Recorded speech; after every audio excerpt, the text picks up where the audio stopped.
That cat looks so scared. It's scary. The cat knows we're live now. That's why. Oh, The cat was like, ah, there we go. I'm sorry. no. Had the wrong thing there. The cat said, I said the cat knows we're live. I had the wrong mic plugged in. I am drinking this is my third Monster day. When I'm doing a caffeine corner, but this is my third Rockstar, so I'm getting awfully awake for this. But first of all, I want to introduce you guys to Courtney Stewart from Atheist Edge. I had the pleasure of actually hanging out with her and her boyfriend last month with Sweet Heathen, and we had, I got to tell you, one of the best times I've ever had in my life. It was absolutely fantastic, and we had a great interview thing that we did on Atheist Edge, and we talked about relationships and polygamy and not polygamy, no, it was polyamory. Polyamory, yeah. Yeah. Yeah. And I had just been trying to get something to do with you on my channel, and I was like, hey, what about feminism? Because that's something we talked about. So I was like, let's do it now. I was gonna have Sweet Heathen join us, but unfortunately, she's not feeling too well. She has a migraine tonight, so want her to feel better. I know what that's like to have headaches and no bueno. So please feel better there, Sweet Heathen. Hopefully, she can maybe kind of listen later on. But anyways, Courtney, thank you for joining us tonight. Again, I'm so thrilled every time I'm around you and talk to you. I'm like giddy because it's like we have so much fun. Oh, and we also got We Chess do. on too. Sorry, hi Chess. That wasn't an afterthought, by the way. Yo, what up? It's me, your boy. Oh. So did you want me to say hello or Yeah, please. I forget? Yeah, I gotta turn up my Okay, volume, well, I guess, but you're good. hello. So I'm Courtney. I'm former president of Metroplex Atheists in Dallas, Texas. So I'm just a board member, but I used to introduce myself that way. So I'm part of Atheist Edge, one of the co-hosts there. I've also been on Women of Deconversion. You can find me on lots of other channels as well. I just recently started co-hosting with In Time, which is a great show with Nick. It's an amazing show. Yeah, Nick and is awesome. actually Steve McRae was gracious enough to make the connection with us there. So thank you to you. I wouldn't be on there without you. Nope. I thought you would really hit it off with him, and of course, whatever I say goes. I guess because I guess that's the the thing out there. Whatever I say, that's what people do. No, I just give my recommendation. People ask, and I thought that you would make a great counterpart to Nick on In Time, whether it be a permanent thing or temporary thing or every so often. That's for you guys. But I watched the first episode that you were on with Lilith, and I thought you fit in really well. Good. Yeah, thank you. And so my degree is in psychology. So when I talk about these kind of topics, that's typically the direction that I come from and my perspective. And I'm also in the last year, I've started being in the mental health field as well. So I'm a counselor for children, teach coping skills to kids with different mood disorders. So yeah, a lot of what I talk about is sort of the emotional impact, the psychological phenomenons that can bring about religious ideas and can bolster them and keep them around for so darn long. So Yeah, that's why I think you're like the heart of of Atheist Edge, right? I mean, I know a little bit about your background. I've talked to you extensively on some of these topics, and I think that you bring a side to that channel that, as much as I love Jim, by the way, I love that guy. I think he needs you as a counterpoint for a lot of the things. Oh, look at the kitty! We got a kitty. Oh, Got two kitties. we've got two. Oh, we got two kitties. I didn't even see the other ones blending in. This is why I am the atheist cat lady. I think I'm gonna have to start claiming that term. That would make a great secondary channel for they you. they keep coming out. I have 3 total. But anyways, I also got Cheshire and Chesh. Thanks for joining us. I know that I hadn't planned on tonight. I'm sorry, you're not substituting for Sweet. You are here on your own accord. Because people get them confused. I'm not even kidding. People think that Cheshire and Sweet are the same person, and I don't know why. Sometimes I don't know. I'll take the compliment though. Well, she does too. She's flattered by it, actually. Yeah. So, but anyways, tonight we're going to talk about. I think sometimes people mix us up on purpose to try and be derogatory, but it just doesn't work. Why would they do that? I don't know. I don't know. Yeah. It's almost like me and Sweet both actually like each other or something. Right? Yeah, she's a likable person. I know, right? I mean, it's kind of weird when people kind of like say negative things about Sweet Heathen. I'm used to it, but how can you say anything negative about her? She's so nice. Until she's not nice. then you don't want to be around. Oh my god. This, if anyone knows how to, if anybody knows how to murder somebody by words, it's Sweet Heathen. I have witnessed a couple, and I've had 911 on speed dial. Yeah. I'm okay. All jokes aside, she can literally destroy somebody with words. And so when I say you don't want to be on her bad side, I'm not being hyperbolic. Kawasa 2001. Oh, was that Chesh? I thought it was sweet. Haha. Yeah, it's either or. Yeah, they're interchangeable at this point. Yeah. That's funny. Sexism, some patriarchal BS. So speaking of which, there have been worse things said about atheist YouTubers that are female. So quite a bit. Matter of fact, there's a being an atheist is probably hard enough with people coming at you, but being an atheist and female and having opinions that you voice on the internet. Or being friends with Steve. Being friends with me is that's like the worst thing. If you're female atheist, then the atheists don't even like you. Yeah, what the hell are you two doing here? Do you know where you're at? Did you get lost? Did anybody not warn you what you were in for? Oh my goodness! But we're brave enough. Well, yes, you are a brave person, and you do have your own opinions. So I wanted to ask you, about your. We were talking about feminism in Texas a little bit. But, I don't take the label, right? I'm not a feminist, but I differentiate between modern feminism, by which I see fourth wave or even some third wave, as opposed to the type of feminism that you have, which I actually agreed with you on, right? I mean, you and I really didn't disagree on anything, which was kind of, I thought we were going to disagree on more. We didn't. We were like, hey, wait a minute. We actually agree on pretty much everything. You're smart. Yeah. We're not entertaining. Oh, thanks. Yeah. We were like boring people actually in real life. Right. We're like, hey, her and I are actually agreeing here. We're not having any kind of disagreement to have to like film it, because I think that's kind of what they wanted me when I was do the filming things for Atheist Edge. There's a point counterpoint stuff, but you and I. Yeah. But anyways, so where's your position on feminism, and why do you hold to feminism now and you recognize the differences between first wave, second wave, third wave, and what I call radical feminism, which I think is, when people hear the term feminism, they most often think of radical feminism, because I do. I honestly do, and I told you that. But I understand that not all, matter of fact, most feminists are not radical. Right. Well, okay. So from what I understand, there is a certain feminism that is legitimately man-hating, I guess. But I'm not in those internet circles, and so honestly, I think my version of feminism is what I think the basis of feminism is. It's basically egalitarianism. But I think that if you were to abandon the feminist label and just call it that, which is something that some of the guys on my channel talk about, to take away the feminism part or the fem of feminism is to take away the history of what it means historically, and the fight that has been throughout history, and the fight that's still happening for women. And so I think that there's I guess my version of feminism would probably be closest to the he for she movement of the UN with Emma Watson, which is there being gender inequality, but that negatively affects not only women but also men, and that inequality is not most of the time intentional. I think it's something that is more of a societal issue that isn't written in laws. It's not written down. It's something that's a byproduct of the world that we used to live in that was more overtly sexist. I think that sexism that you see now is a little bit more accidental. And you still have, company policies and things that are biased against women, and especially against women who have had children. So we can talk about that, of the whole, maternity thing, of the differences in wages happening a lot more when women have children versus when you're single. But there is a discrepancy there with women versus men, just on the face of it. So it's a big topic, but I don't disagree with anything you've just said. Actually, the only thing I would add, though, there is a discrepancy. Men are starting to get paternity leave, and there's a discrepancy there as well. But I do agree with you 1,000%. When we talk about things like egalitarianism, what?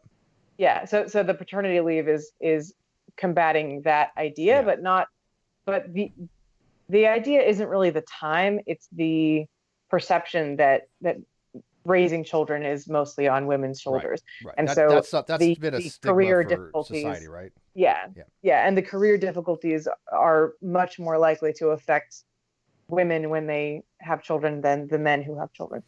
So, and that's on our society. That's on us. That's not a company policy thing, right? Well, yeah, it's usually, is it not assumed essentially in a general sense that when a woman has a child, even when they get back to work, they're still going to be, the majority of their time is supposed to be dedicated to their kid and not their work, and that's viewed as a bad, like, to their family, and that's viewed as a bad thing by the companies themselves. That's a throwback to the 50s and 60s. I am going to have to do something about this cat, because my sister's cat is doing nothing but attempting to get into all of my computer cords. She's been good all week, but today she's like, no, I'm all in it. But isn't that kind of a throwback to the 50s and 60s? I mean, back in the 50s and 60s, it was kind of the family dynamics was such that the man was the breadwinner, the woman stayed home and took care of the kids. Now, I agree with you that I think that even in 2020, there's some residual mindset for that, right? But I think it's a lot less than it ever has been. Right. Well, and I do think that there's more of the mindset than people seem to think in our society. I think that because when you do things like make the paternity leave just as available as maternity leave, and I just think that there's companies that still consider hiring a single female to be a liability, because they're assumed to eventually get married and eventually have children and eventually have to pay for maternity leave and all of those things. Or a married female, depending on their age, absolutely. Right. Yeah. And so in certain countries, you've got this shift that's happened where it's not just women who are expected to do that, but men as well. And so no matter who you are expected to at some point take that time. And having a family should not be considered a liability. Period. It should not be considered a liability. Yeah, and I've heard firsthand jobs that I've had where they said oh, she's pregnant. I wouldn't have hired her if I had known that, right? So that's that in itself is an HR nightmare for somebody to say that.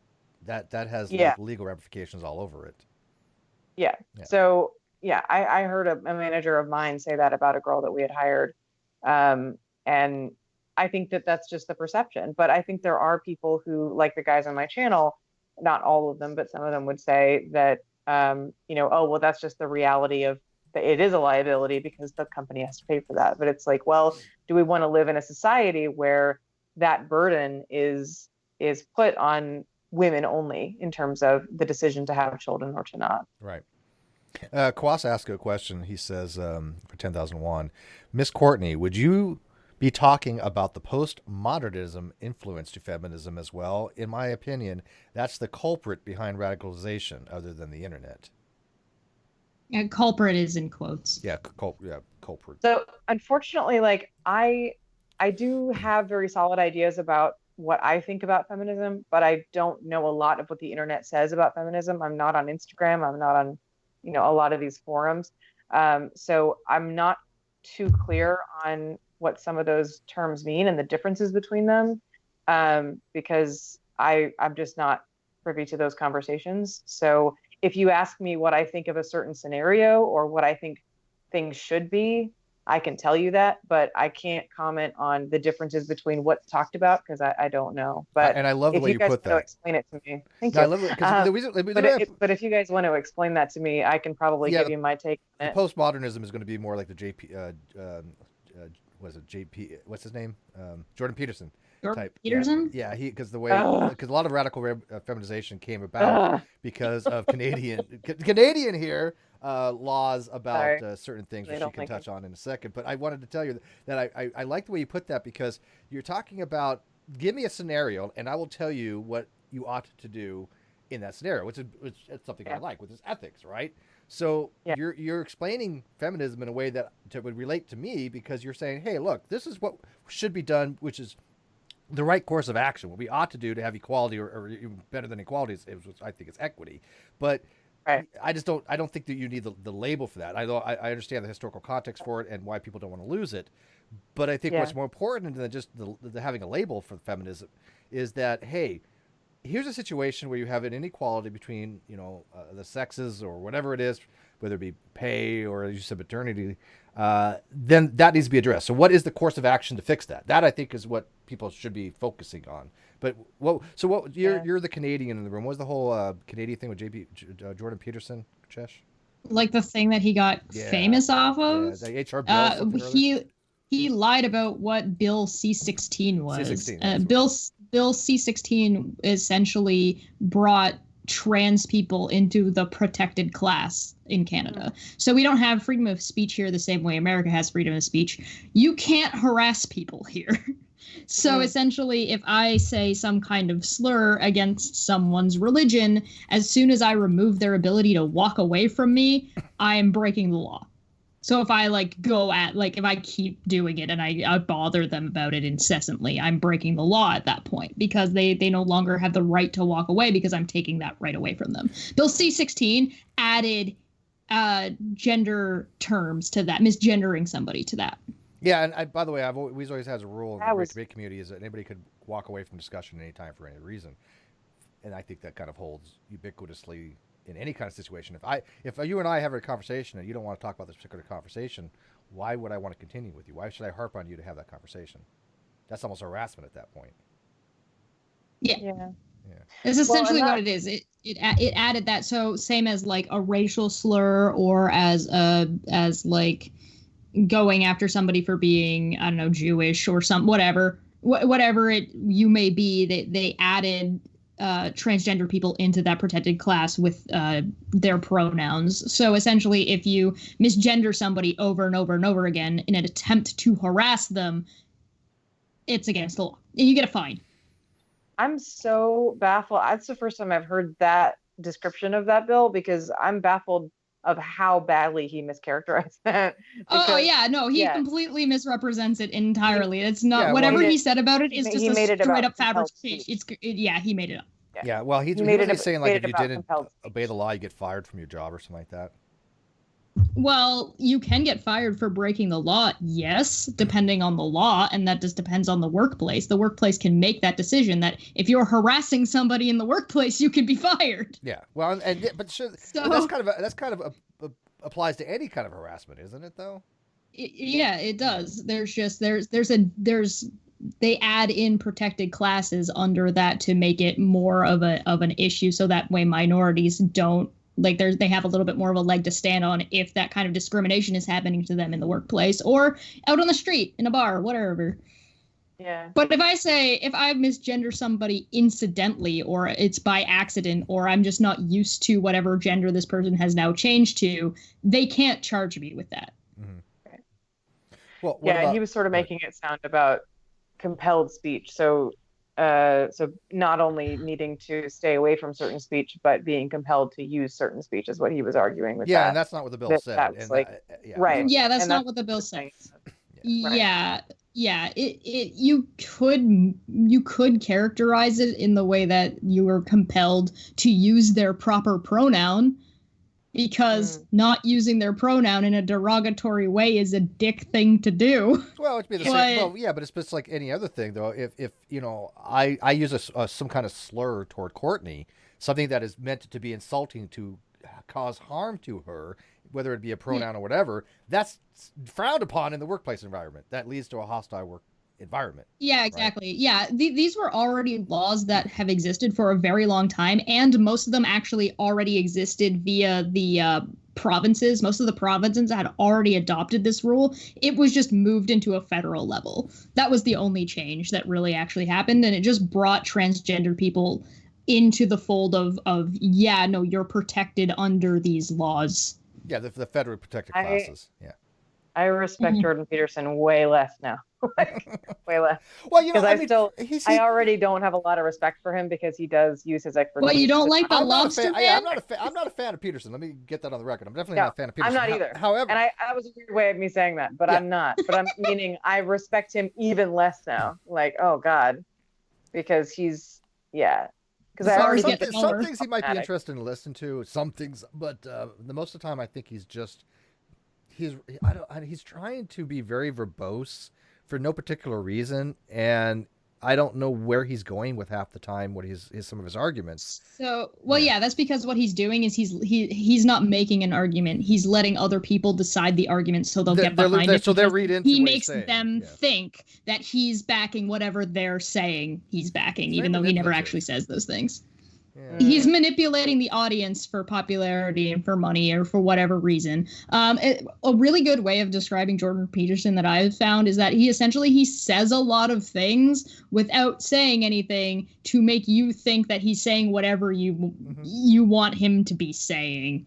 And the thing is the couple of things that he says that are actually useful have been said better before by other people, so we really kind of don't need him. I got a lot of his stuff from like the 12 Rules of Life or something like that. You know, he just kind of paraphrased from those. But it's funny because when I was in Texas and Courtney and I were doing a video on the relationships and polyamory, we also were talking about Ben Shapiro, which you had mentioned. You think Ben does a lot of the same types of techniques. That Ben can be very manipulative to an audience because he's very well spoken, he's educated, and he knows how the audience is going to respond given certain things that he says. But the people in Florida can sell their houses that are 10 feet underwater. Except when he's talking about Florida housing, I think he had a misstep there, but he definitely tries to play the audience.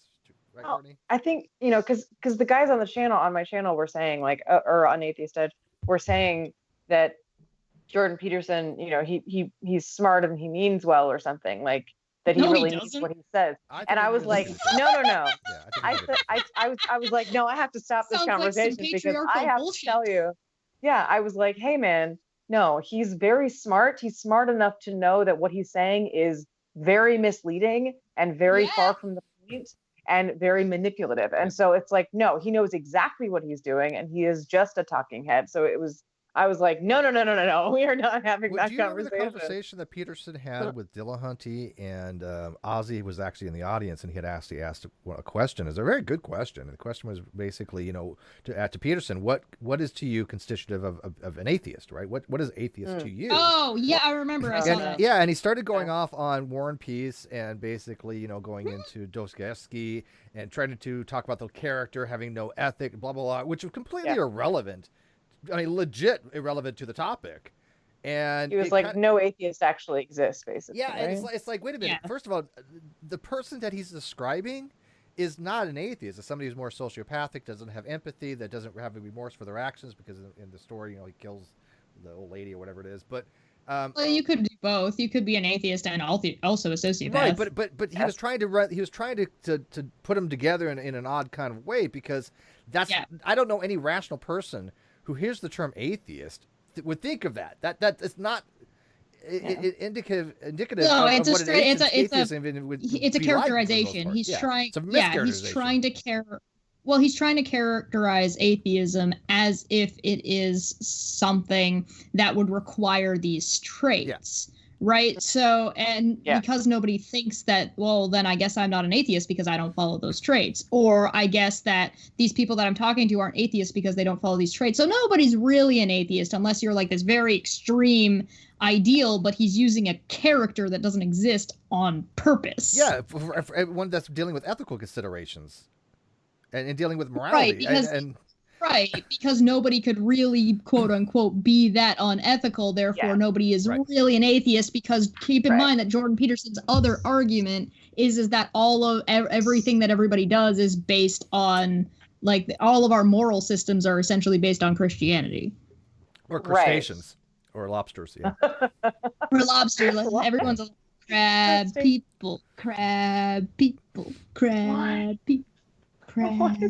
You don't know? Well, you ever heard his crustacean culture thing? No. Yeah. He thinks that people are lobsters. Yeah, he's no. That's Jordan Peterson thinks that people are lobsters because lobsters have a hierarchy and humans have a hierarchy, and it's like, no, that's just a social hierarchy, and it changes as the social structure changes. So no. Now she likes JP even less. Yeah, no, that's legit. He really does try to relate social constructs to the hierarchy of lobster minds and lobster interactions and stuff like that. Yeah, it's bizarre. To what point? I'm not a biologist, so I don't know. I'm not a neurologist. I don't know. I don't think you need to be to understand that that's a completely irrelevant distinction. I would probably say something along those lines. Yeah, only for the fact, like I said, when he's running this this position that atheist is somebody who basically doesn't have ethical considerations for their actions, as in like the story that he's talking about from Dostoevsky, then this probably makes no sense to the average person either. But have you guys heard anything that he said about like women? He's got some like why they wear lipstick. Well, because that's okay. So I think I've heard this before. So correct me if I'm wrong. I may be right, but wait, do women wear lipstick? Did he say something along the lines because it arouses sexual like blood? He said that essentially women wear lipstick in the workplace to simulate the flushing of the lips and the face during sex. Yeah, sex flush. But mostly a sex flush is actually. My response, I was watching that interview, and the whole time I was watching that interview, I was like, he's thinking about the wrong lips. Yeah, I was gonna say there's a sex flush, but it's usually in the chest and lower regions. I don't really.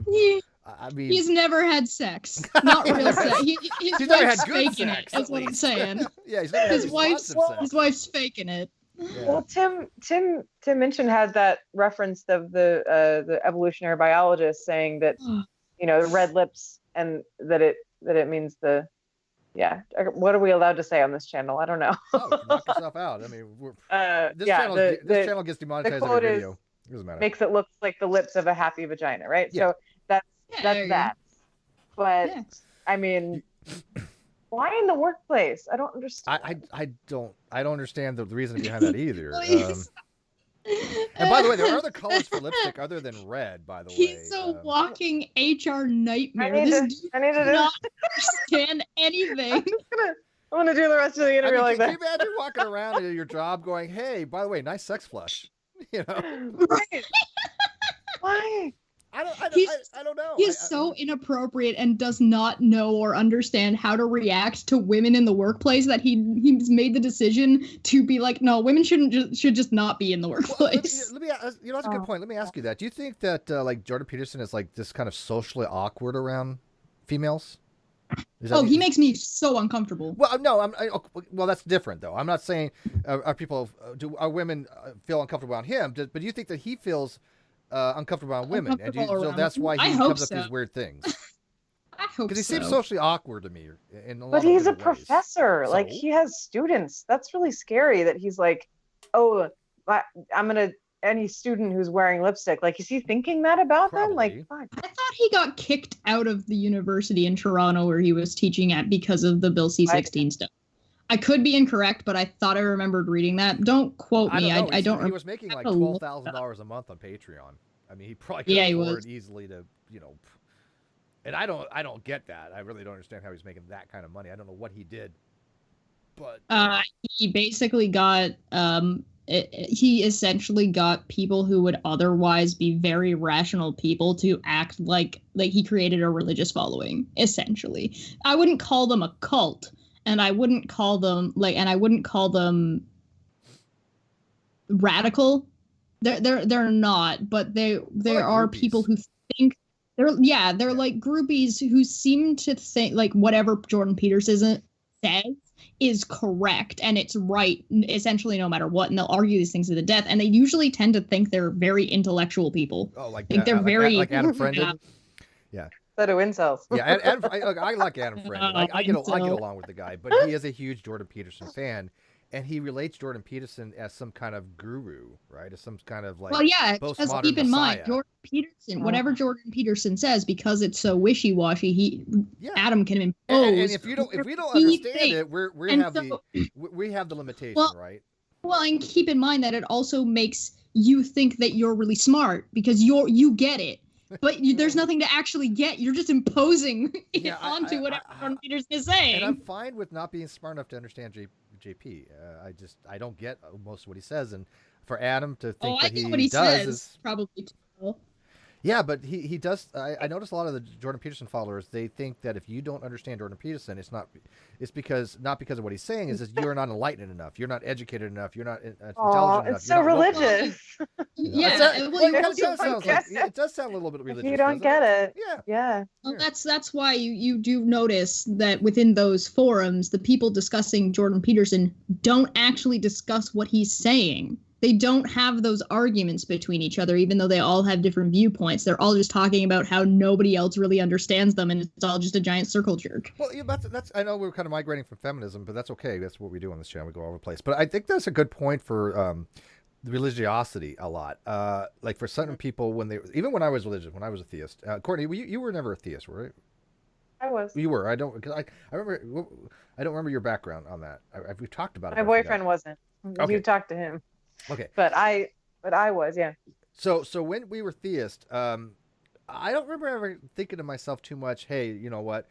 You just don't get it, right? You don't understand. But I've seen theists out there that they do promote that a lot. Like, look, you know what? I can't explain it to you. You just don't get it. You just have to, kind of go with it. I don't think that's a really effective means of communication. But as somebody myself who used to be a theist, I can look back and go, yeah, if I would have actually thought that kind of way, I wouldn't have been true to myself, But you see that a lot in your neck of the woods, don't you? I'm not sure I understand what you're getting at, though. When a religious person basically says, hey, look, Courtney, you're an atheist, but the reason why is you just don't get it, that you don't understand God. You don't understand the feelings of having a one-to-one personal relationship with Jesus Christ or something along those lines. And they put it on you as you have some kind of dysfunction. You have some kind of limitation. You're not good enough, or you're not smart enough. You're not educated enough or in communion enough. You haven't given into it. Right, yeah. Exactly. Because I've seen people do that. I've seen it actually happen. Yeah. And being in Texas, you get that a lot of like, oh, what church do you go to? Bless your heart. It's kind of, bless your heart is Southern for. Right. Bless her heart, Bless your heart. But what's really fun is to go to a coffee shop next to Gateway Church, which is a giant like mega church with a Christopher Hitchens book, and and just like watch the faces. You're just trying to trigger people. And ask for trouble. Start I would be totally down for that, even though people know by now I self-label as agnostic. I would still love to go have those conversations with those people. Yeah. And my objective, I'm not there to be like, oh, you're silly and stupid and wrong about it.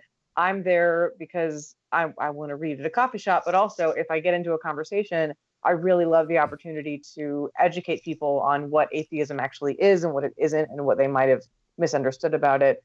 And I get to talk to them about what my perspective is, and it's usually a lot more understandable and nicer than they think it will be. Do you know how that actually happened? When I visited my mom a couple weeks ago, as people know, she had pneumonia. She was in the hospital. She got out, and so I went to go visit with her, make sure she was okay and everything. She is, and she introduced me to one of her friends. This lady must have been her, late 80s or early 90s or something. And my mom was like, I want you to meet, such and such. This is my son, Steve.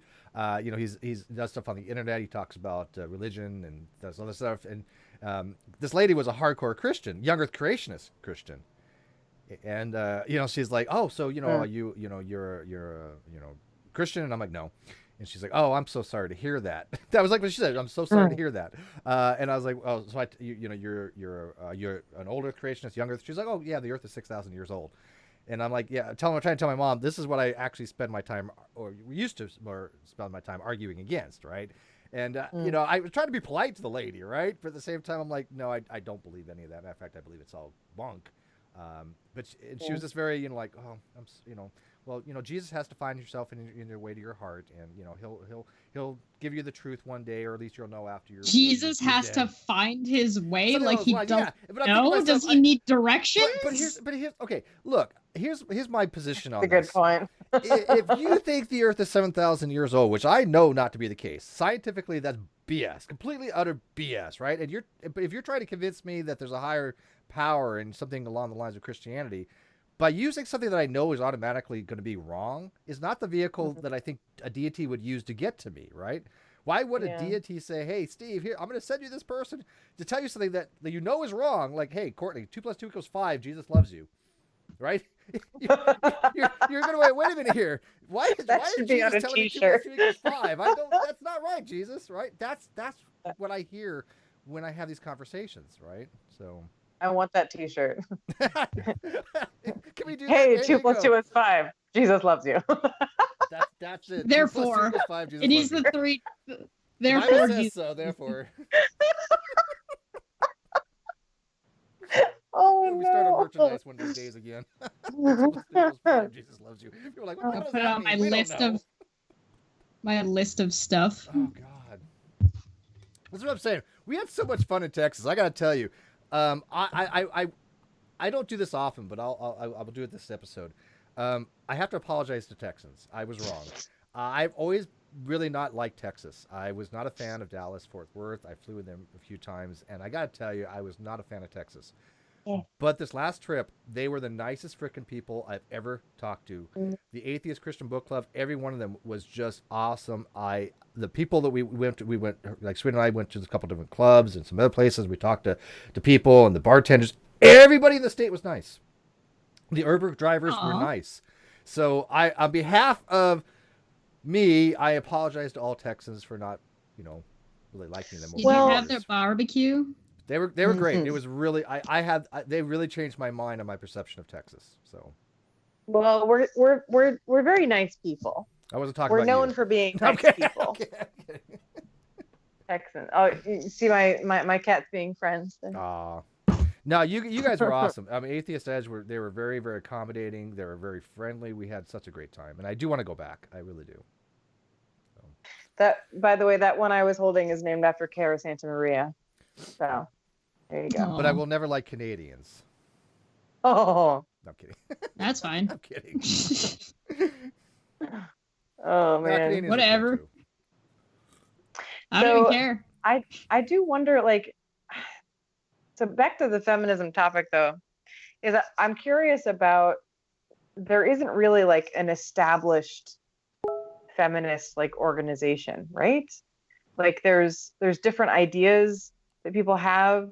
Not that I know of. Groups, but meaning like there's not an established like official, for like America platform, right? But isn't that what's confusing? I'm curious, like, and that's what is confusing, because I think that feminism means different things to different people, but it's also at its core, its origin is pretty well understood. At least I thought it was, but there are different ideas being claimed as different types of feminism. But I don't think that, say, radical feminism is claiming to be general feminism. Like, I think that it's online. Yeah, I think they online do. It definitely is. Yeah. I actually think what you're bringing up is one of the main problems that current like fourth wave radical feminism actually came from, was that there wasn't actually any kind of organization. There isn't any kind of, and I don't mean like a conglomerate organization, I mean organization among the people. So you've got so many people with so many different ideas, and then bouncing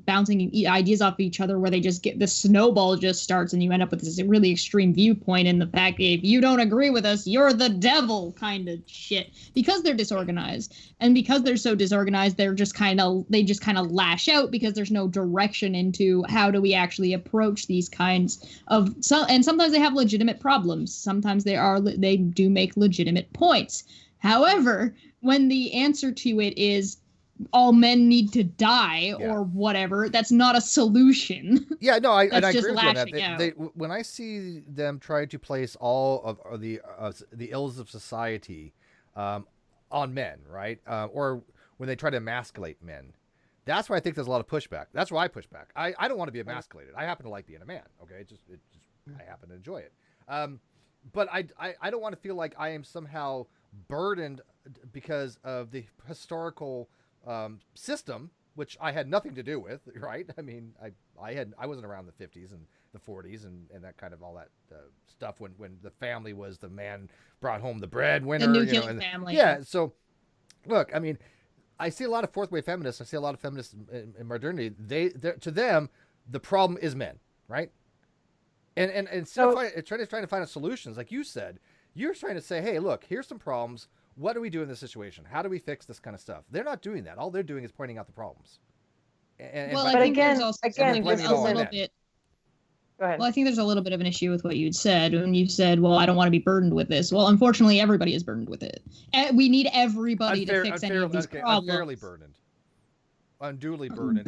The only thing you should be burdened with is treat other people equally and as people, and that includes women. That's the only thing you should be burdened with. And if there is something you can do to help, maybe help. But if you just kind of exist in your own little bubble, then you're not harming anything. No, you're not. With you 1,000% It's whatever. Yeah, it's right? but they're trying to make men feel guilty for being men, is what I'm saying. Right. Yeah, and that's no good. And that's what I don't understand. Like, I understand that people can be very loud and divisive on the internet, but because I'm separated from it, I don't read those things. I don't have access to it. It's not in my brain when I talk about feminism. So unfortunately, I'm seen, if I identify as a feminist, I'm seen partly as that from people, and I have to go through the explanation to explain what that is. And I guess, because of our modern world, that's just going to be the way it is. But I don't know how you sift through all the different versions of it to, get to a place where we can actually try and make change, right? Like certain organizations are making change, but not like this is the feminist organization, incorporated, like it's not like that. It's a concept that's a label that is useful in terms of, identifying what you mean by that. But I don't think that there's like this overarching like version of feminism. I don't even know if you'd be able to create one with today's online environment. With today's online environment, if you tried and then disagreed with the radical feminists, they would do everything that they could to tear you down. And I don't mean that they would just not agree with you and move on. I mean that they would create account after account and flag you after flag you and troll the living shit out of you until you didn't exist. Yeah, it's the same thing people are currently. Yeah, they would try and cancel you, and it's the same. And we see that with trolls all the time, and that's exactly what these people would do. It's the SJW mentality of the ends justifies the means. So you don't agree with us, therefore you're the enemy. Therefore, anything that we do is valid, or anything that we do is righteous against you. Right. Yeah, I definitely have seen that quite a few times. And this is what I'm saying is a lot of the turnoffs when people hear that term feminism, because, you're used to these terms. This is what I really enjoy talking about it, is you take the term from a very isolated point of view off of like the internet and stuff like that. And I totally get that. But I don't think I do. I think that the internet clouds what it is.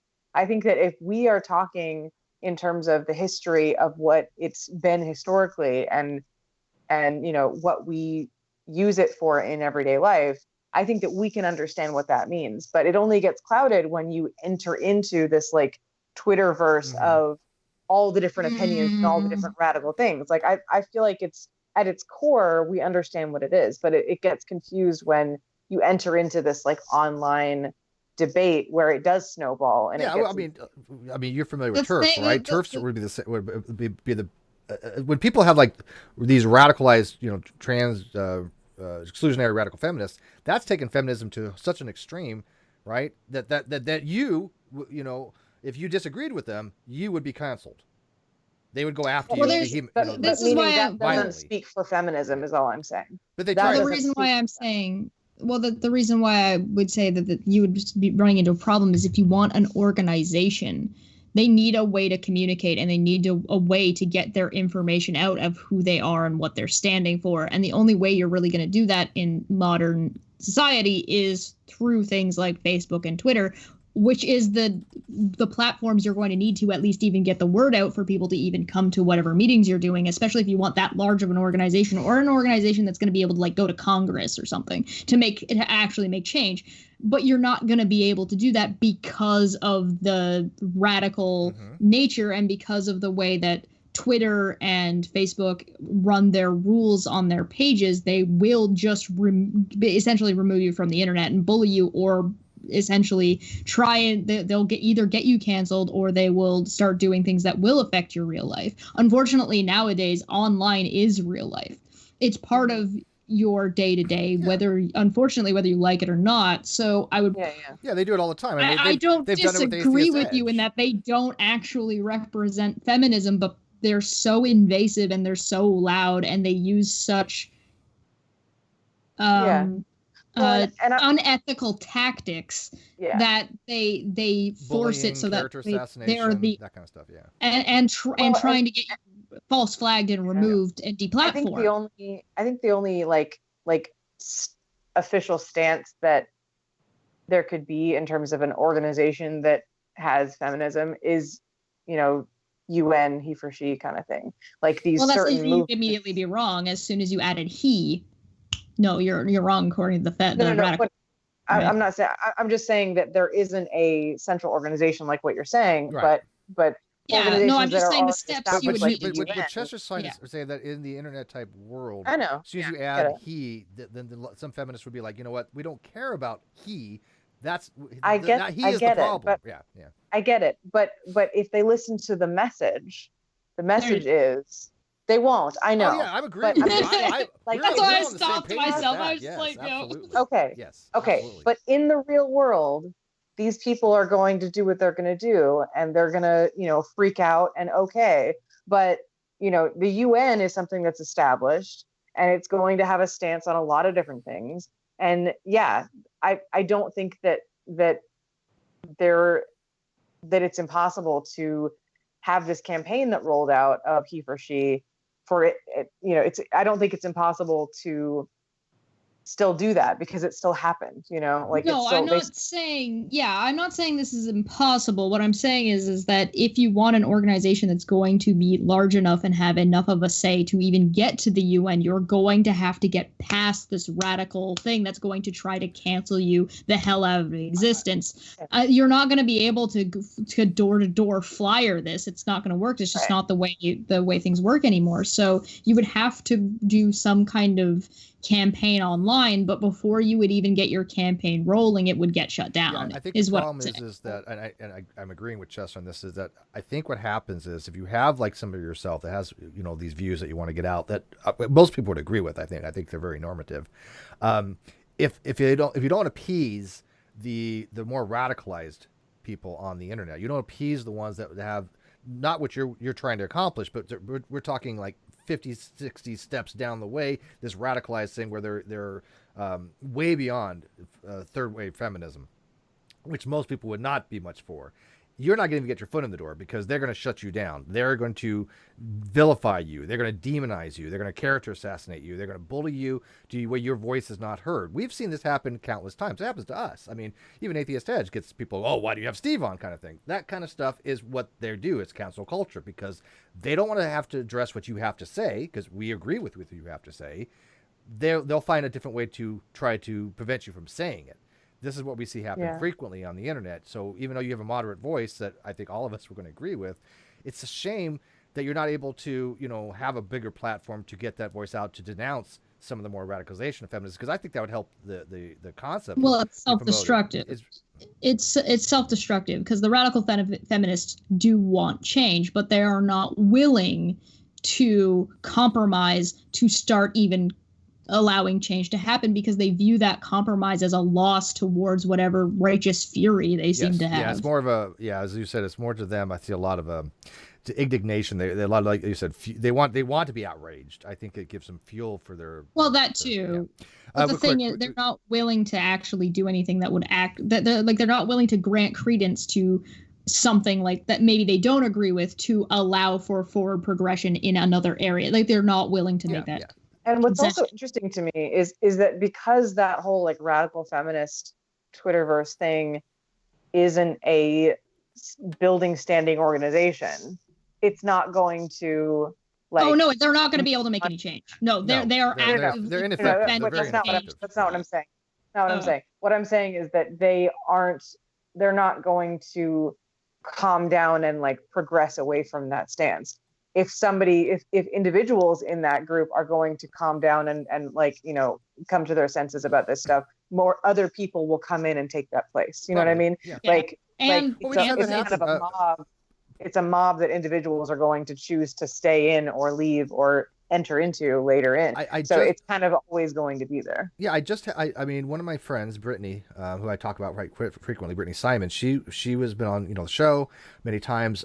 She lived about 15 minutes from me. We had some of the great we would head out together, and she was awesome. She was a feminist, but you know what? Just before she left YouTube, she renounced the title. She left feminism for these very reasons, because she saw the radicalization of it because how she was treated. She was treated poorly as a woman, as a person who's into BDSM and trains people for these types of things. She was demeaned because people were like, well, how could you be a feminist and you're promoting these things like degradation of women and sex working? And she's like, wait a minute here.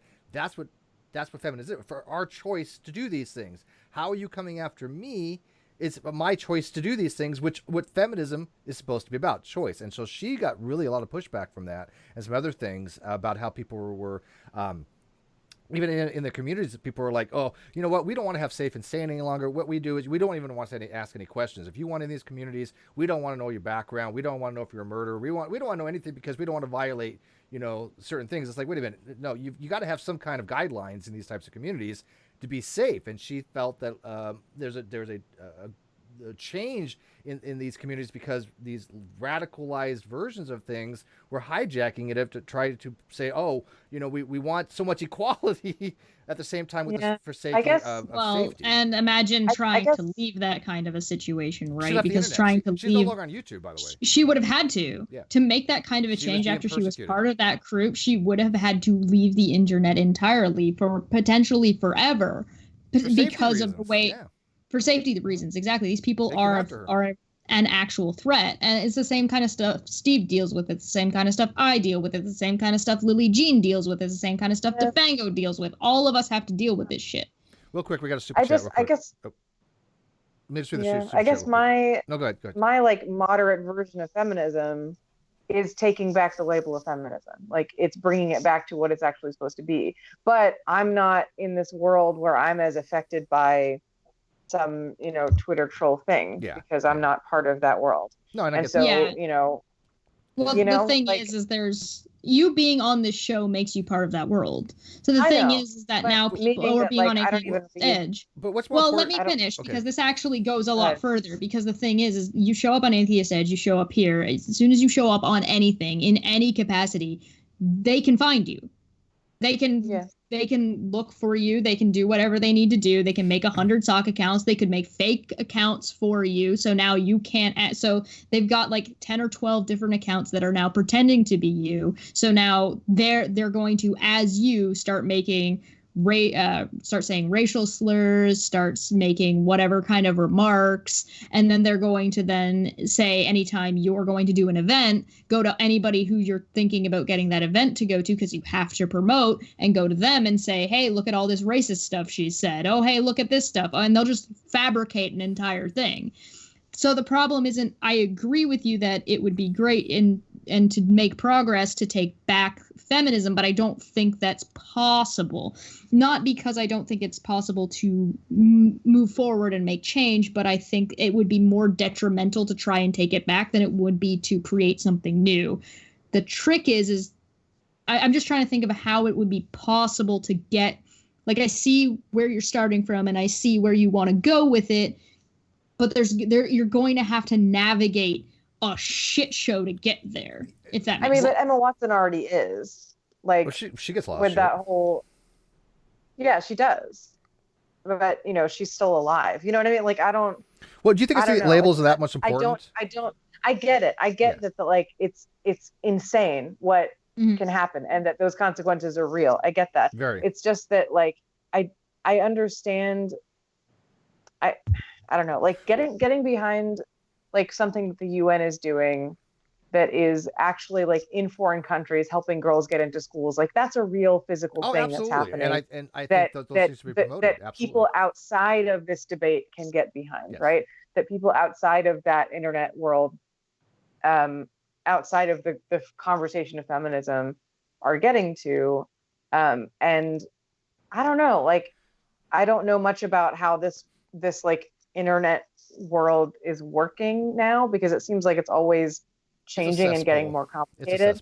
But it's just that, like, I don't know, I feel like abandoning the label as a whole is giving up on it. But like, let me ask you, though, do you think it really is giving up on the label? I mean, do you think the label's that important? I mean, like, for example, I don't identify as a feminist because I don't like the way the label is perceived in many different ways. However, everything that you promote, that I agree with. I mean, I'm totally on board with the way you want to go about affecting change, right?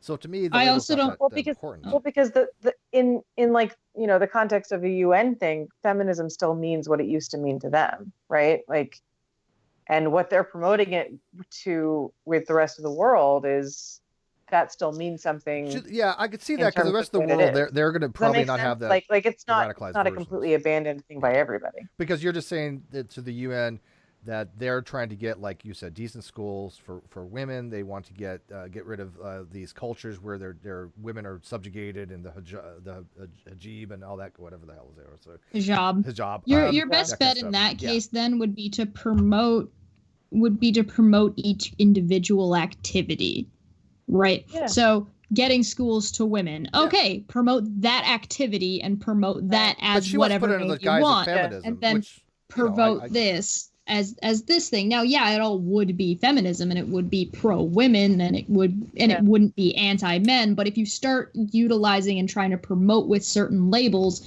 that's where you're going to start running into trouble. So I would say, absolutely, go and support the UN. But if you want to create an organization in America, you have to use the internet. You have to. Right. There's no other option. And so in that situation, you're going to want to label and brand yourself in a way that's not going to bring the negative connotation with it. I think that label's perfect. I think it fits exactly what people are trying to do for the most part. Well, yeah, you'd have to play with some branding to figure out what it would mean, but just hold all those feminist ideals, and then once the organization is big enough, then you can start being like, no, yeah, we support feminism directly, or you can be a little bit more direct about it. Keep in mind, Emma Watson is a very well-known person with a lot of money. She got name recognition. That's what I mean is that in that kind of circle, in the Emma Watson kind of circle, like she is going to get a lot of pushback, but she also gets a lot of support, and she gets this.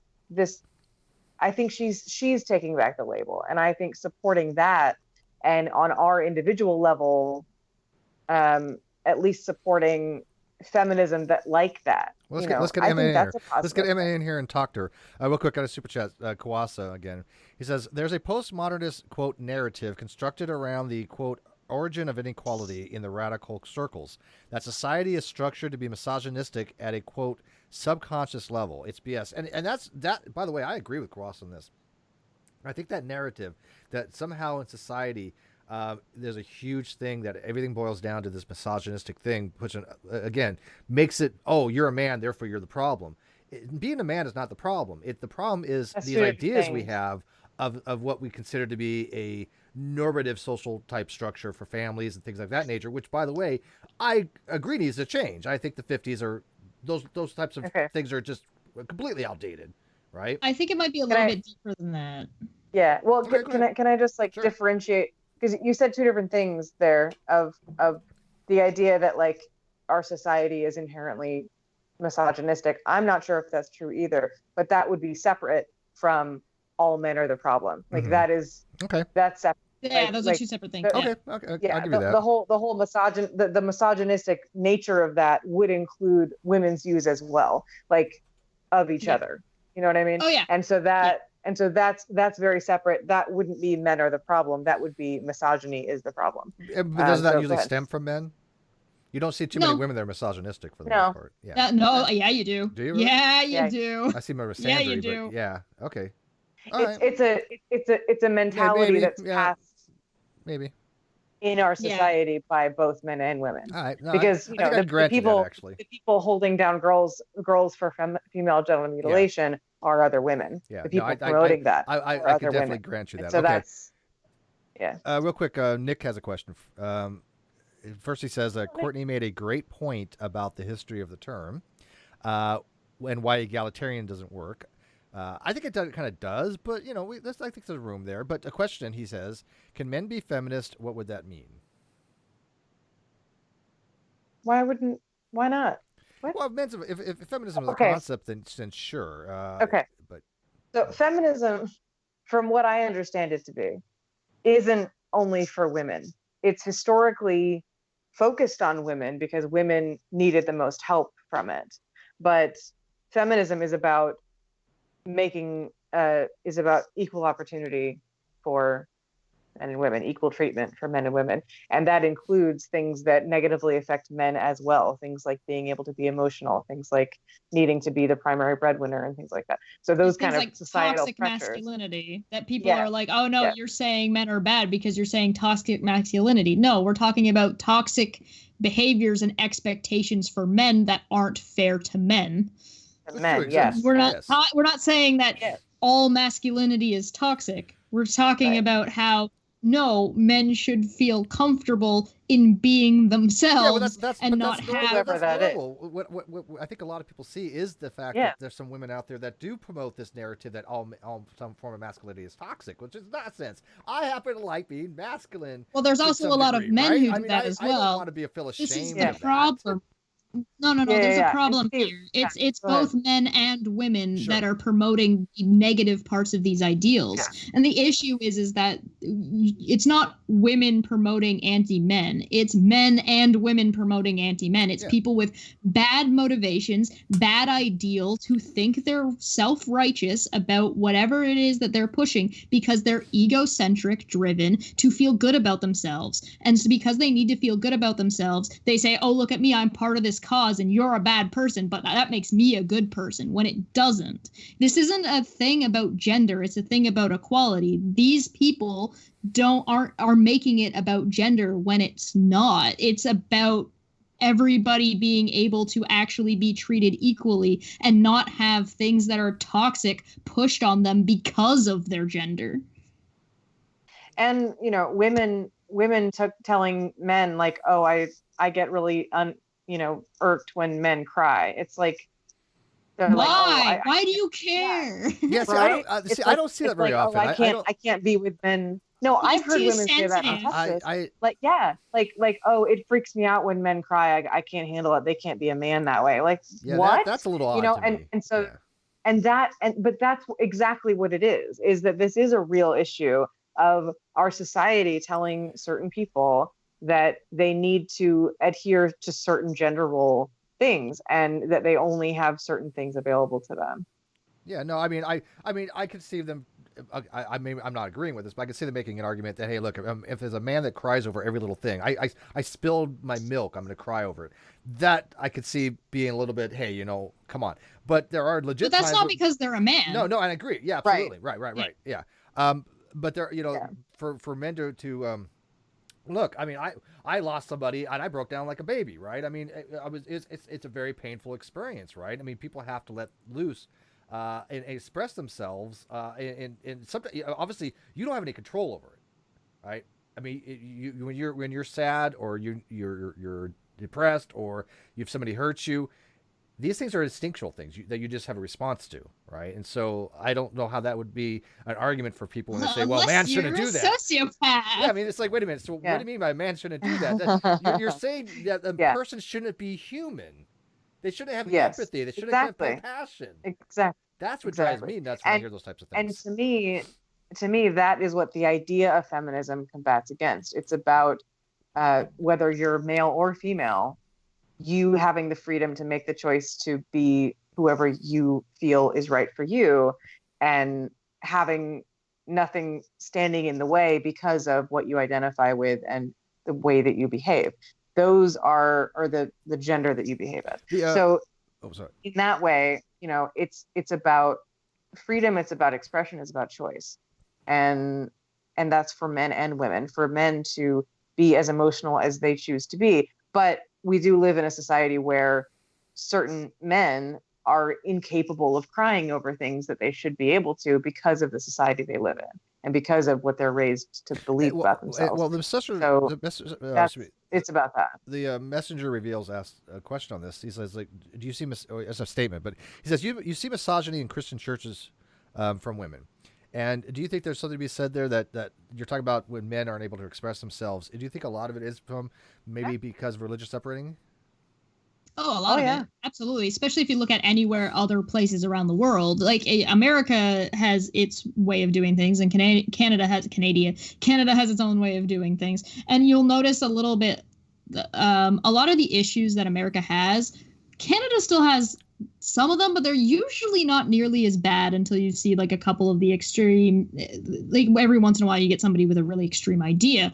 But it's a lot more muted up here. But if you go into the Middle East, you're going to see a whole different slew of issues. True. So as soon as you've got a religious text that you are not a good person if you do not follow these rules, that you will suffer if you follow these rules. I don't care where these rules are coming from. They're going to have an effect on your psyche, and they're going to be brought down and brought down and brought down. So if you've got anti-women stuff in the Bible, you're going to have people believing anti-women stuff. If you've got anti-male stuff in the Bible, you're going to find people believing anti-male stuff, and they're righteous to do so.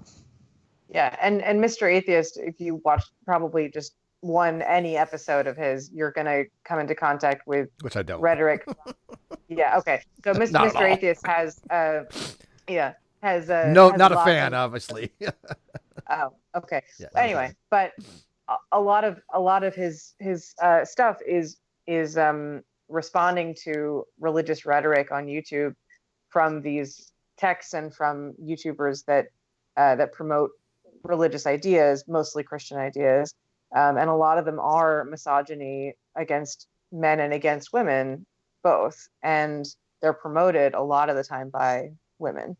But why does that fall under feminism? I'm fine with it, but I don't know why it actually falls into feminism rather than just being a normal person that you're trying to promote this society where men, women, doesn't matter about your gender. It's just, like you said, choice, expression. I think most people that are normal thinking people have no issue with any of that.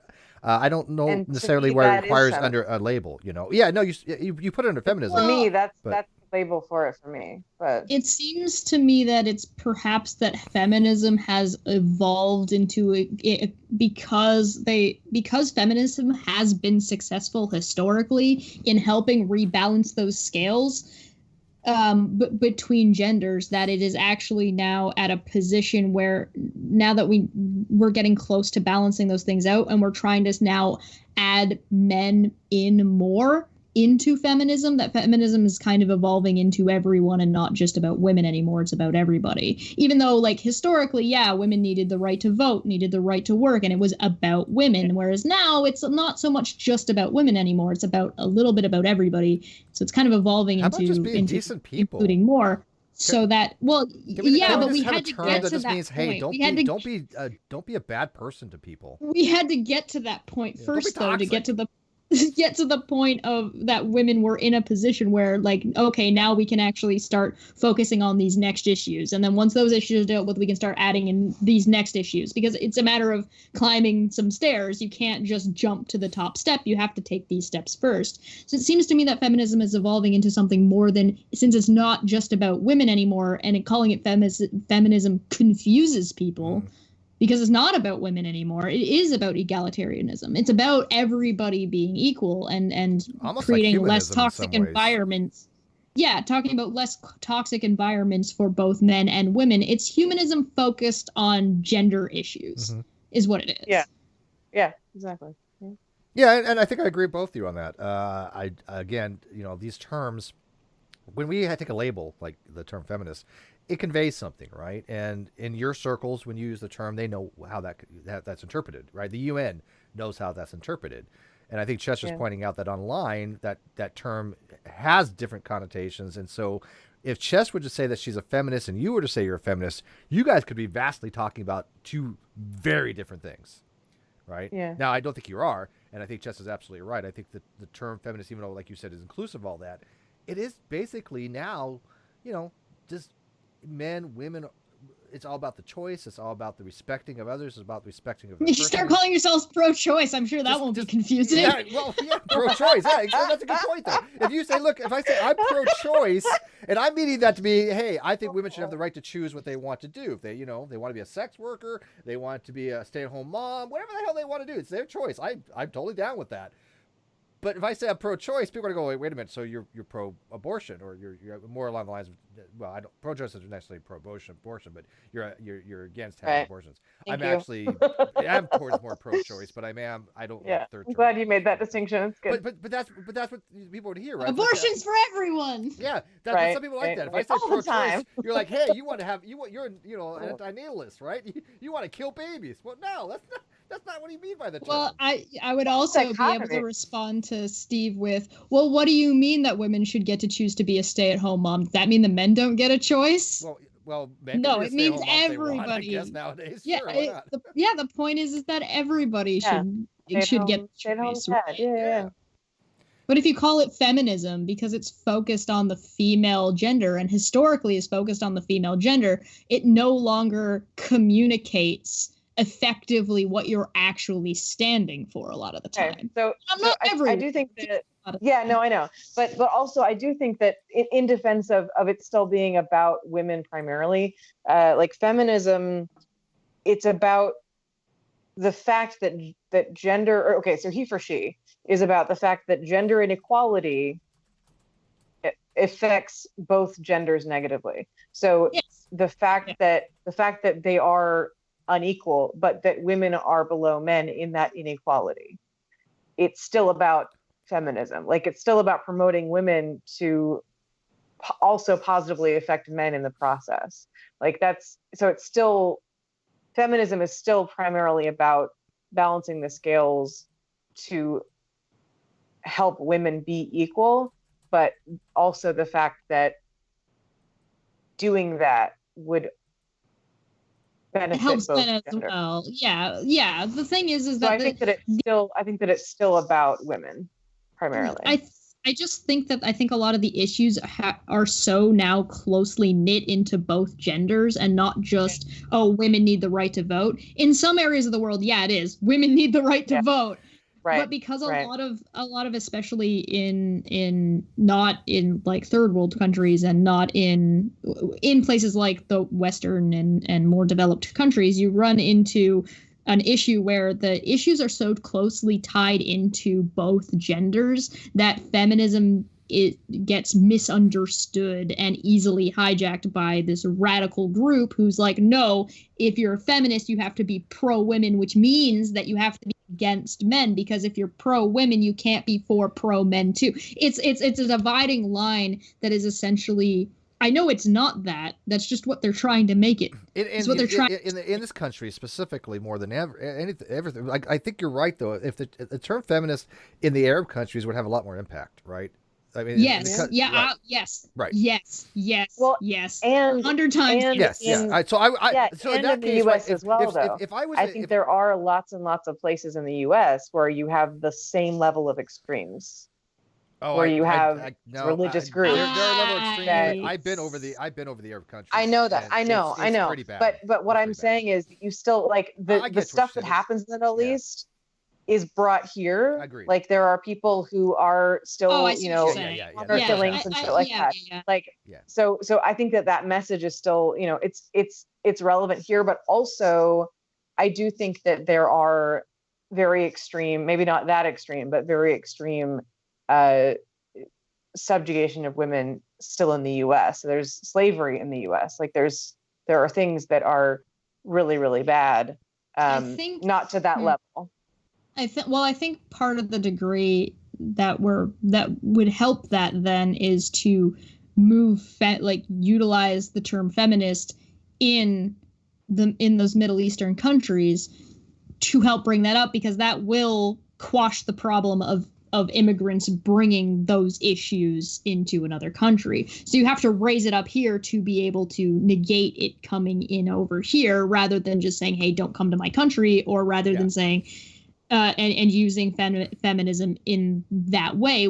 Your best bet in that case, if you want to still utilize the term feminism in a Western country, is to have an organization that then has parts.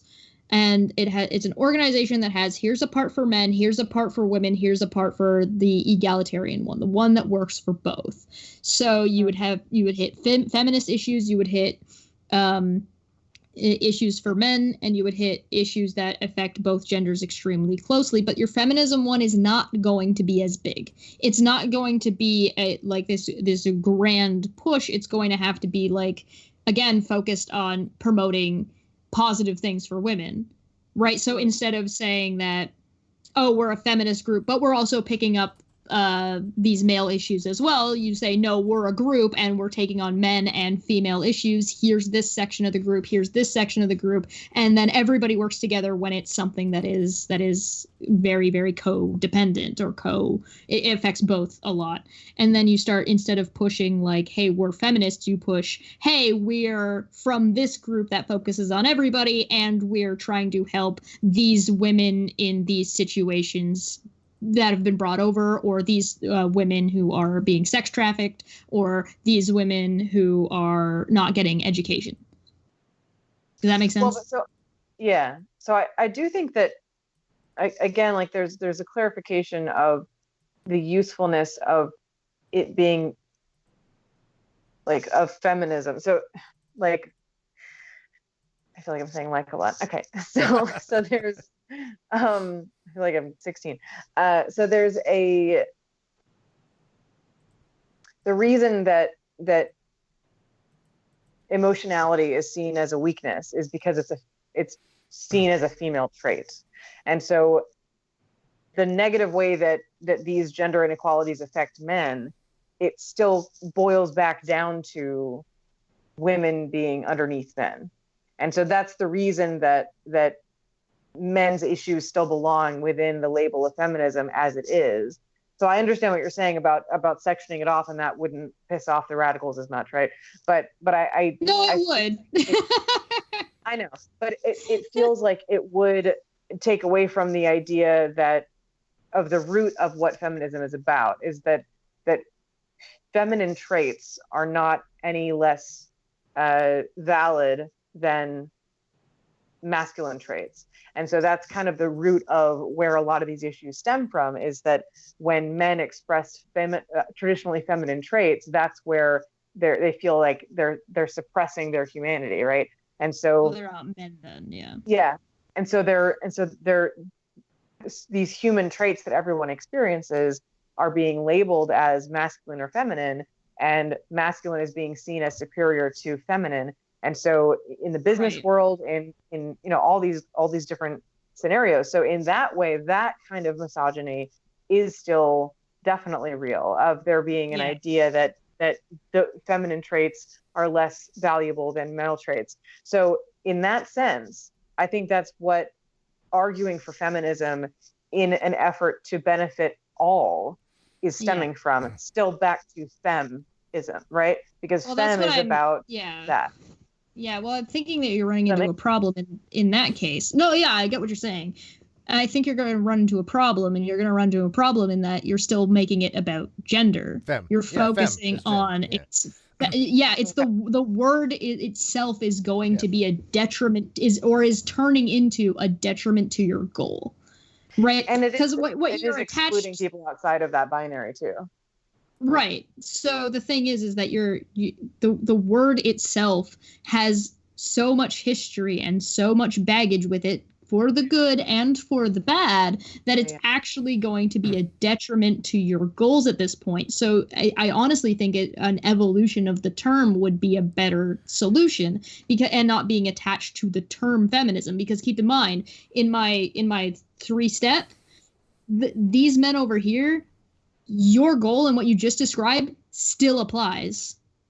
Yeah. It applies directly. It's just a matter of branding at that point. Yeah, no, I have to agree with you on that. I also, though, I think if Courtney is trying to reclaim the term in some ways, that's a hell of an uphill battle. Because as Chess pointed out rightly, in order to do that, you have to use the internet, and you have to be effective on the internet. And I'm sorry, but the way your view of feminism is, which I do agree with, is squelched.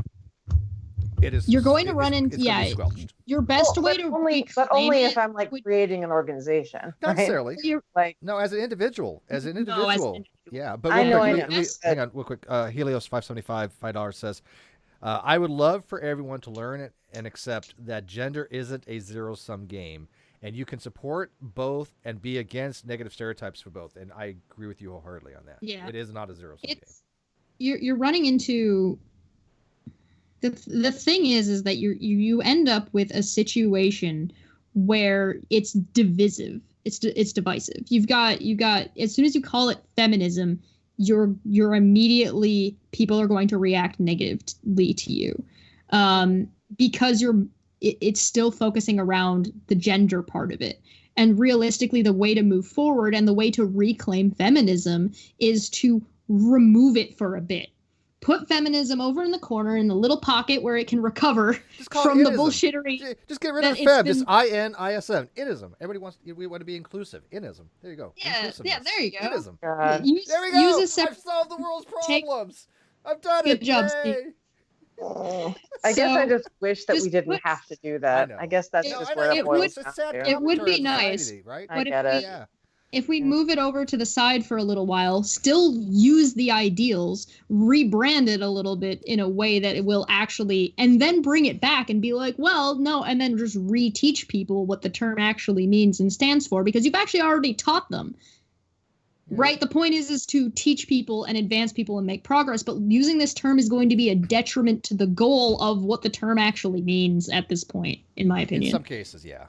In some cases, and I think most there are situations where it will work very well. I would say the Middle East is probably one of them. Yeah, I would absolutely agree. It would have like a huge impact over there, but it would have a huge impact over there the same way it had a huge impact over there. Where it would get to the point where it's no longer having the impact. It's diminishing returns. Yeah, and it's sad that the impact over there would be so great that if you are in some of those countries and you would identify as feminists like that and you're pushing for women's rights, your life could be endangered. Yeah. Yeah. So it is. Hell, your life is endangered over here if you do that. Really is a huge burden because those countries, they don't mess around. I tell you, even as an American, you go over there, you think you have rights. Oh no, you do not. Once you're off that compound, once you're in Saudi Arabia, right? Once you're in Dubai, Bahrain, Dubai Ali, whenever you go and you're off of the United States Embassy compounds or wherever you're at, you're under their jurisdiction. You don't have this, oh, I'm an American, blah, blah. Oh, no. You don't have freedom of speech. And so I think a lot of people don't realize how archaic and how totalitarian types of societies are. I would probably agree with Steve in that you might be a step or two away from feminism over there before you're ready to bring full feminism in there. You have to get to the point where people are people first. Yeah, you recognize it as not property. A little foreplay. Yeah, feminism exactly. Foreplay. Yeah. Well, it's true. In some countries, you are chattel. By the way, women are chattel. They're property. Yeah. Real quick, cross. Some places of the U.S. Yeah, some places. You're right. 5,000 won for Kwasa. He says, feminism, in my opinion, would be a subset of equalism, but with the specialization, just rebranding, it would result in loss of that specialization, in my opinion. Well, again, the way that... Fortunately, that's true, but I think I agree with you that it's almost unavoidable, right? Yeah. It kind of depends on when and where you are, right? So, that specialization can be kept. However, the thing is, you can do everything that feminism says it does and just call it something else before you actually bring in that, hey, surprise, guys, look, we take this mask off, zip, I was feminism the whole time. You see what I mean? Well, and so I do agree with you that, if you did have a kind of egalitarianism new label, that it would have, I think you would be able to keep the idea that in situations where gender is an issue or where that inequality is an issue, we are going to be against that. I think that would take away the idea that that it's only for women or only for men. Mm-hmm. This whole men's rights thing and all that. That I think that would highlight the idea still that women are still needing more issues addressed than men are, but that men's issues are still just as valid as the issues for women. I think you end because up I think that's what feminism is still trying to be. I think that yes, both issues are valid, but there are just more issues for women than for men, especially across the world. So, that's, I think I don't have a that's, problem with that. I think you're right on that. Yeah, and I think that even that label would promote that. I think it's dangerous to get too attached to a name or a label for an ideal. The thing is that what you've gotten is an ideal, and what you want to spread is an ideal. So if you get too attached to the history of how effective it's been in the past, and you don't let it go, or you don't adapt it as the needs of the social hierarchy or the social norms change, you end up harming the ideal because of the label. Well, yeah, a perfect example is I know some men who self-identify as feminists. I used to get along with some people like that, but I didn't take the label. I'm all of a sudden, I'm the bad guy. I'm part of the problem. I'm the outskirts. Even though I'm with you on board with what you say. I agree with Chesh. I'm all for. Oh, I straight up had to block every part of the SJW feminism groups on Twitter because I was like, these people are just dangerous. Them all too for that same reason. The SJW radical type groups, and if you don't lockstep with them, you are part of the problem. Period. Right? Mm-hmm. There was one person, I'm not going to name any names. They've actually said if you disagree with them, you are some kind of phobe. If you, no matter what it is, if you disagree with them, you are some type of phobe. These are weaponized of these terms, right? And so when you see the SJW community do that, that's what I think turns off a lot of people from the concepts, because conceptually wise, I think most of us are all on the same page. I think any normal, rational human being would want these kinds of things when they see the problems in the world. I mean, especially over in other countries where women are subjugated, women still have genital mutilations, women are still chattel and property. These are things that I think, as a human ethical person, we would go, hey, you know what? We should be against these things. But then they exclude the people that actually want to help. They exclude the people that actually want to say, yes, these concepts are barbaric, we should change them. But you're not one of us because you disagree on this other issue, or you don't take the term. This is what I've seen in my experience, Courtney. Yeah, and I do agree with Chesh that like there is a lot to be said for focusing on a specific issue to be solved, like a specific mandate of like getting women in schools and things like that. Like that, I think focusing on that is really what matters anyway, right? That's a huge thing. Yes, absolutely. Like staying away from this whole label and feminism debate and just saying, you'd be best off that is about doing this thing. Exactly. You'd be best off to be like, we're an organization that wants to help people. This is the thing we're going to focus on right now. This is the next thing we're going to focus on. This is the next thing we're going to focus on. And because there are in proportion number of issues that are related to women, a lot of them are, especially around the world, a lot of them are going to be women related. But most people aren't going to notice. And two, because they're just going to be like, okay, we're helping people. And this is a good cause. But that's where equity comes in. But that's the whole concept behind equity, right? Rather than equality, is that if you want to have all people, if you want to help people, people don't get, I actually like helping people. Even Nick, he kind of goes off, Steve gets off helping people. In some ways he's kind of right like that. I for some reason like to help people because I know what it's like to be I feel attacked by this man. Right. And so I do get a good feeling. It's not pure altruism, but I do get a good feeling when trying to help somebody. But women are people, and they might need some more help. That's where equity comes on, because equity says, hey, this group is part of this bigger group, but they're going to lead it a little bit more than this other group. I'm fine with that. That's the whole any minority falls under that kind of a situation. Absolutely. Yes. Yeah.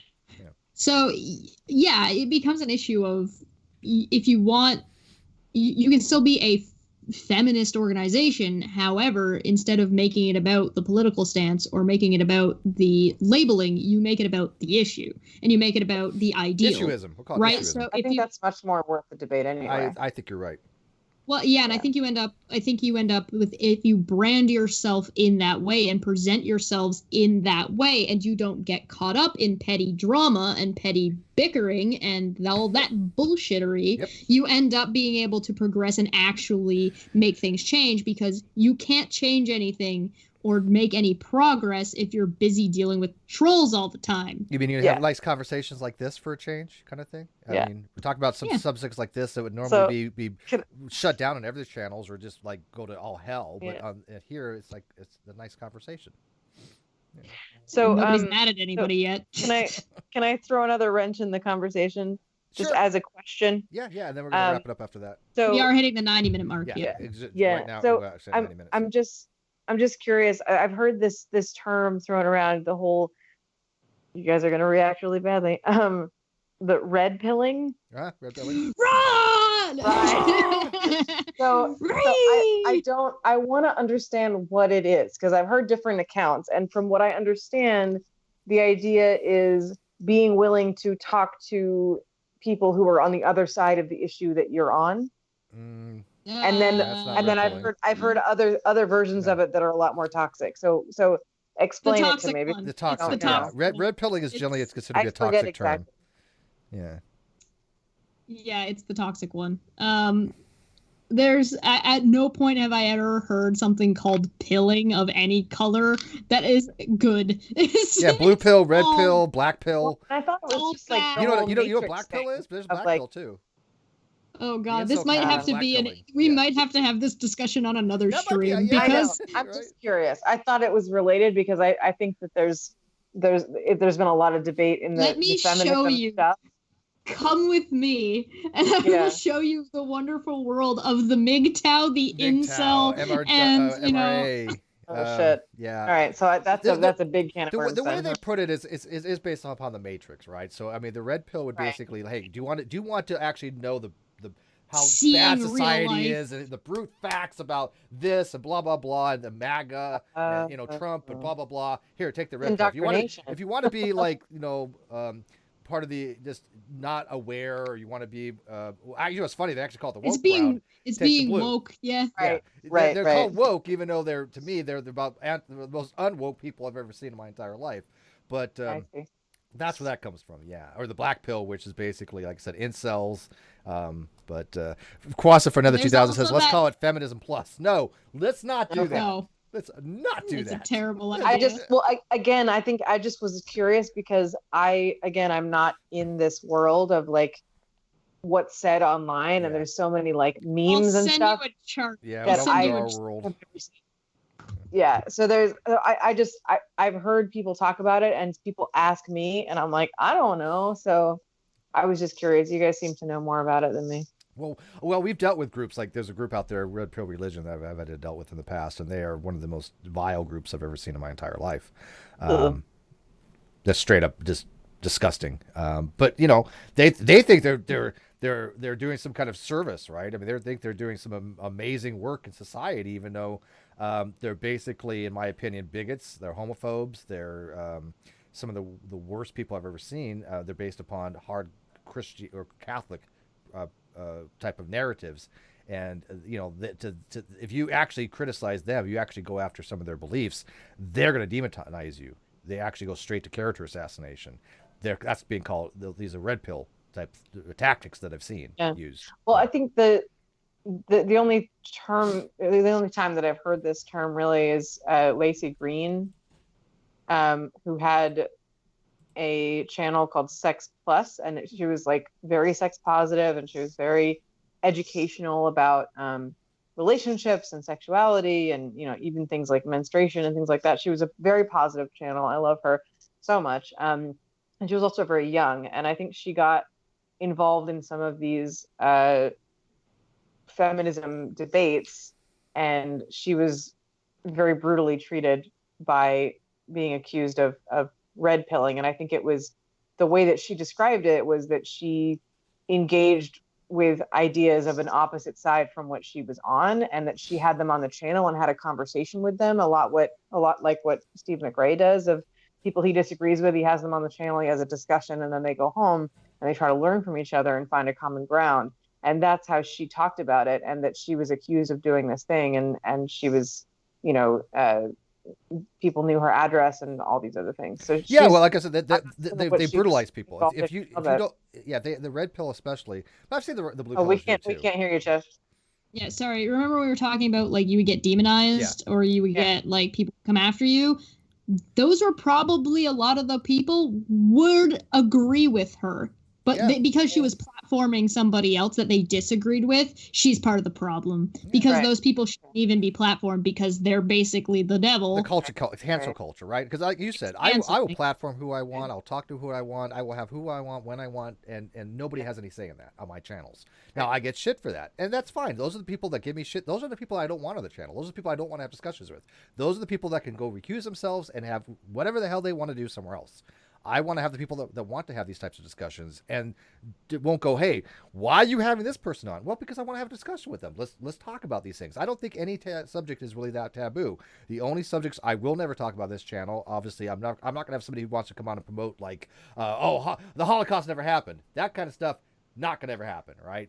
But, when it comes to like topics like this, when it comes to feminism, there's a lot to be discussed. But you do have people that try to shut down the conversation. You know what? Because they say, hey, you got to think this way or you're automatically part of the problem. We don't want to have discussion with you. And that's the it's not as simple. Blue pill and the red pill. Yeah.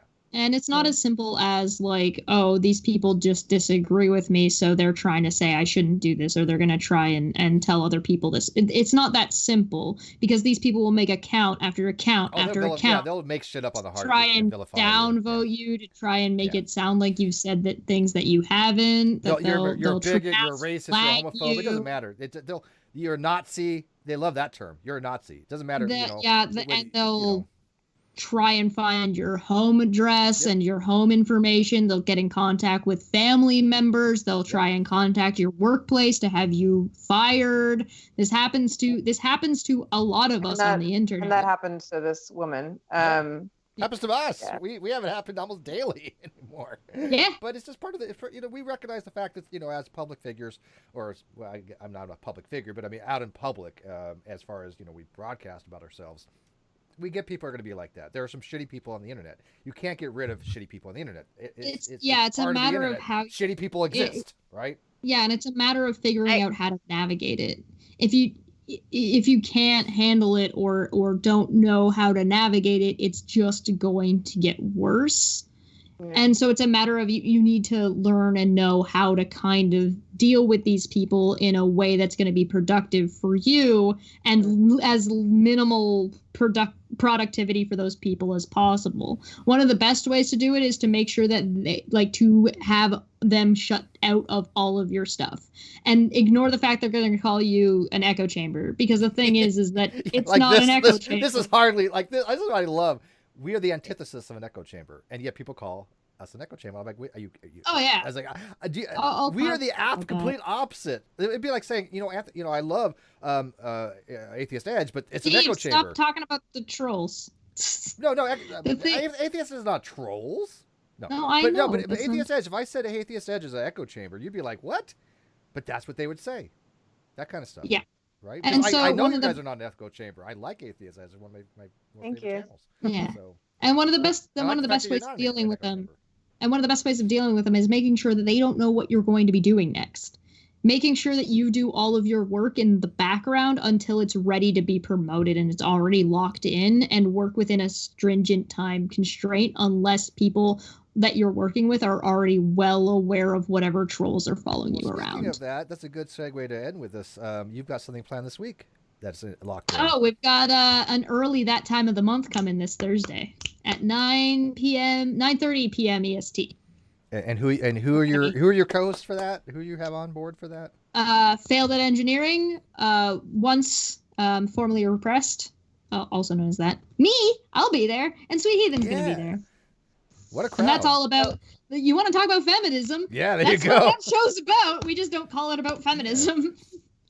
So what is it? It's called That Time of the Month. It's a show called That Time of the Month. Okay, no, I was just curious, like what it is.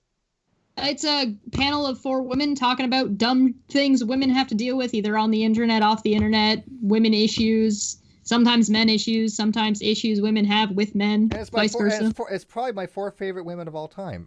So it's kind of like, fascinating to listen to them. We're going to be talking a little bit about cyberbullying this Thursday. And she's monetized now. I'm monetized now. I don't get. Well, you know what? I'm not trying to be a dick here, but holy crap! It took us like 4 or 5 months to get monetized on the Non Sequitur show. She did it in like 4 days. I think That's YouTube some is sexist bullshit right there. That's some misogynistic nonsense right there. That's some matriarchal bullshit. Yeah, I don't know, but So, seriously, they must have fixed how they do it. Yeah. I think you would have liked the Women of Deconversion because we did something very similar. We talked about deconversion, but yeah, I've seen some of that stuff before. It really? was good. Yeah.